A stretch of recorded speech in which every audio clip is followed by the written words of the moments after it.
Hello साथियों, मेरी young brigade, मेरे नवयुवक साथियों, आज हम फिर जुड़ चुके हैं एक और नई वीडियो के साथ में। आज का हमारा टॉपिक है वो बहुत ही इम्पोर्टेंट है, इन ऑलवेज।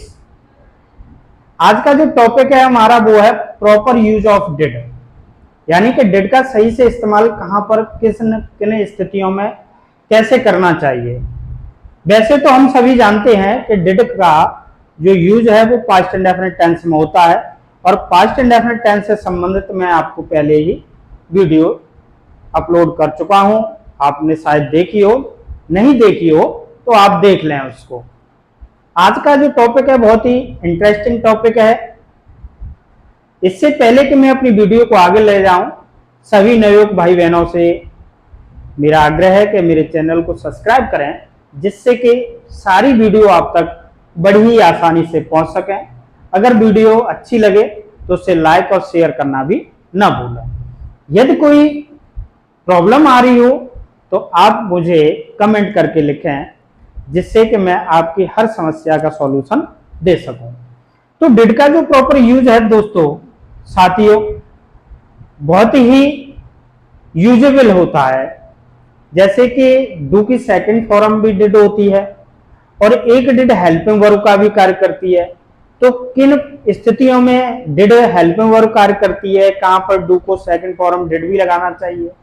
पास्ट इंडेफिनिट में क्या होता है कि जब अफर्मेटिव सेंटेंस रहता है तो उसमें सेकंड फॉर्म आती है, तो वहां पर भी डू की सेकंड फॉर्म डिड लग जाती है। जैसे ही नेगेटिव सेंटेंस होता है साथियों, तो ये हेल्पिंग वर्ब का कार्य करने लग जाती है। कभी नहीं आता है, फिर सेकंड फॉर्म आ जाती है। इंटेरोगेटिव सेंटेंस बनता है तो फिर से फर्स्ट फॉर्म आ जाती है। और तो अब पास्ट इंडेफिनिट में भूतकाल में हुई नियमित घटना के लिए भी यूज टू का प्रयोग कर देते हैं।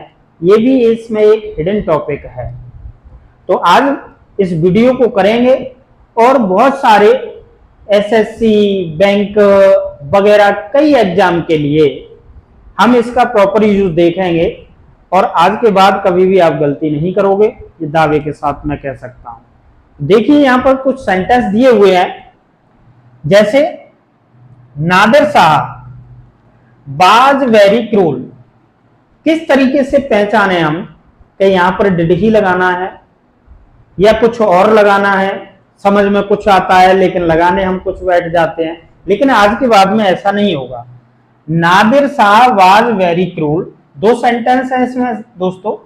ही पीपल क्रूली, पीपल लो क्रूली निर्दयता के साथ में, और किल मिस होता है मारना। यदि हमारा ये पहले वाला सेंटेंस पास्ट में दे दिया, बहुत पास्ट से संबंधित आती है, तो हमें यहीं पर समझ जाना है कि यहां भी पास्ट का ही प्रयोग होगा, ना कि प्रेजेंट का होगा। तो नादिर साहब वाज वेरी क्रूल, नादिर साहब बहुत ही निर्दयी था। ही किल, किल की सेकंड फॉर्म किल्ड। जब सेंटेंस हमारा अफर्मेटिव रहता है पास्ट इंडेफिनिट में, तो सेकंड फॉर्म से यूज करते हैं, यहां डिड नहीं आएगा। दूसरा सेंटेंस देखेंगे, यस्टरडे। यस्टरडे हमेशा साथियों बीते हुए कल में आती है, और टुमारो हमेशा आने वाले कल में आती है। तो यहीं से हमें समझ जाना चाहिए कि ये टेंस पास्ट में गया। तो यस्टरडे मोहन कम, कम की सेकंड फॉर्म यहां क्या लिखेंगे, केम। एंड हेल्प, हेल्प की second form helped me. Yesterday Mohan came and helped me. Third sentence है हमारा, वाई डिड यू नॉट। यहां पर डिड हेल्पिंग वर्ब का कार्य कर रही है साथियों, तो यहां वर्ब की फर्स्ट फॉर्म रह जाती है। तो why did you not call me yesterday. Four वाला सेंटेंस है, the moon early rise. Rise माने निकलना होता है, राइज की सेकंड फॉर्म यहां पर यूज होगी रोज। तो द मून रोज अर्ली।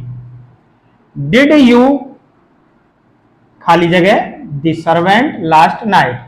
यहां से मालूम पड़ रहा है लास्ट नाइट यानी बीती हुई का बात है, तो पास्ट में जा रहा है। तो कॉल यहां पर इंटरोगेटिव सेंटेंस डिड आ रहा है, यहां पर इंटरोगेटिव सेंटेंस है, तो वर्ब की फर्स्ट फॉर्म आ जाएगी। ही यूज्ड टू, जैसा मैंने कहा पास्ट में नियमित घटना के लिए हम यूज्ड टू का प्रयोग करते हैं।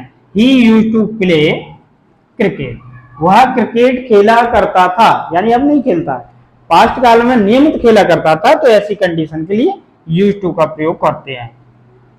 हु इट यस्टरडे, अब देखिए हु इंटेरोगेटिव होते हुए भी इसमें वर्ब की ये डू की सेकंड फॉर्म लगा के इससे बनाएंगे। हु डिड इट यस्टरडे, यहाँ ये हेल्पिंग वर्ब का कार्य नहीं कर रही है साथियों। Present indefinite and past indefinite जब हु वाक्य का शुरुआत में आ जाता है, वाक्य की शुरुआत में आता है, तो वो सब्जेक्ट की तरह कार्य करने लगता है, तो ऐसी कंडीशन में उसे इंटेरोगेटिव का होते हुए भी अफर्मेटिव की तरह बनाया जाता है। जैसे प्रेजेंट में आता है तो उसमें वर्ब में एस लगा देते हैं, पास्ट में आता है तो वर्ब की सेकंड फॉर्म का प्रयोग कर देते हैं। तो यहाँ पर ये डिड साथियों हेल्पिंग वर्ब का कार्य नहीं कर रही है, डू की सेकंड फॉर्म डिड है। Akbar was a wise king, Akbar एक बुद्धिमान राजा था।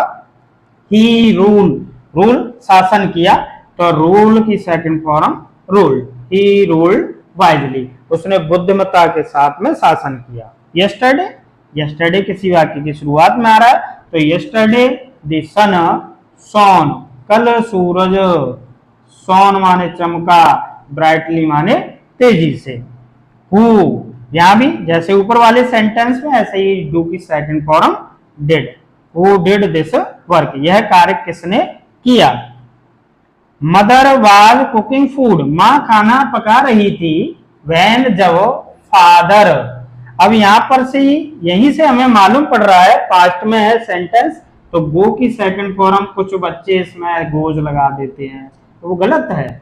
यहां से पास्ट में तो इधर वाला भी पास्ट में, फादर वेंट आउट। तो ये हमारे यूज थे डिड के, और भी बहुत सारे एग्जाम्पल्स आप करेंगे, प्रैक्टिस करेंगे, और कभी भी आप डिड में कोई भी फॉल्ट नहीं करने देंगे, ऐसी मैं आप लोगों से आशा करता हूं। आज की वीडियो आपको कैसी लगी कमेंट बॉक्स में जरूर लिख करके भेजें, और लाइक भी कीजिए। मिलते हैं अगली ऐसे ही इंटरेस्टिंग टॉपिक के साथ में। जब तक के लिए take care, bye bye, thanks a lot.